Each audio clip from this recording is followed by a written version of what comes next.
Levant here for Rebel News. It's the day after Charlie Kirk was assassinated in the United States, and it still weighs heavily on my mind.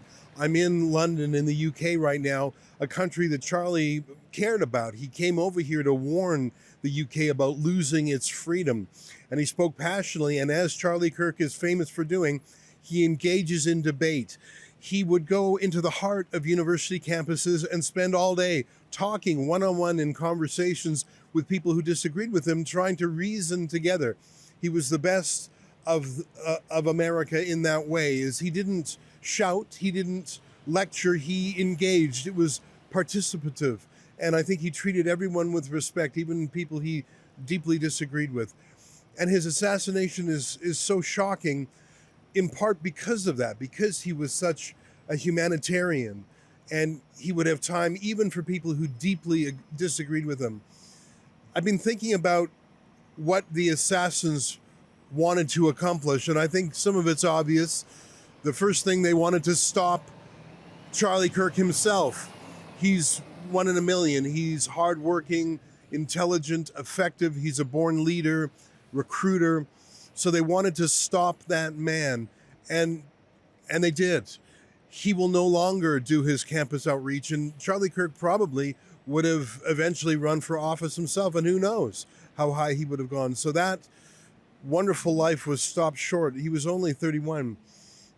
So in that way, the terrorism that was unleashed yesterday was successful. There were two other things I think the assassin was trying to do. One was to demoralize us, to make us feel hopeless, to make us realize that we can never get Charlie Kirk back, and that maybe the world we live in is not what we thought it was, to make us question ourselves and lose our own motivation. And the third, of course, is to scare us, to make us think, well, will we be killed for our freedom of speech and for being in the public square also? And here's what I would say in response to all three of these goals from the assassin. It's true they killed Charlie Kirk, but if Charlie Kirk's supporters and friends choose, rather than to leave the field of the battle of ideas, but rather than to double down and to reinvest, maybe we can in some way compensate for Charlie's untimely death.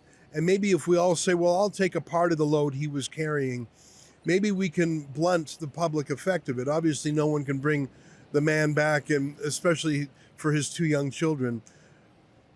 If instead of being demoralized, if we show resolve and say we cannot let the bad guys win, and just make a conscious, intentional decision that we're not going to flee, we're not going to hide, we're not going to do less.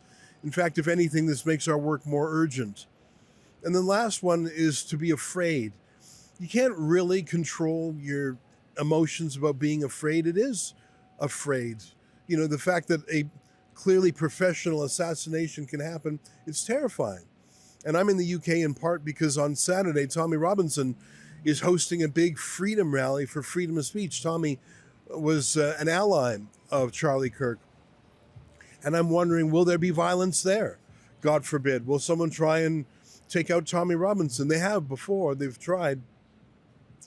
And I think the answer is to take precautions, to be thoughtful about things, not to be reckless, but again, to show up in large numbers. And in a way, Charlie Kirk is a martyr. And the thing to do is to remember how the martyr lived and to try and replicate what made him so special in our own lives. I guess what I'm saying is we have a choice. We cannot bring Charlie Kirk back, but we have control over how we react to his murder. And I want to get over my funk and my sadness about Charlie Kirk's passing and transform that into resolve, and if I can, a little bit of courage. And maybe that's the best way to remember Charlie Kirk, is to carry a little piece of his memory with us and to try and be a little more courageous and a little more fearless than they were before. I know these words are very little comfort in the day after his death, and I'm actually stunned by how many people all around the world were touched by him. I see even foreign leaders, even Canada's Prime Minister made a comment, even Keir Starmer here in the UK. And I think that's a testament to the force for good of Charlie Kirk. I apologize for this ramble. I didn't write it out. I'm just giving you my thoughts as they come to me.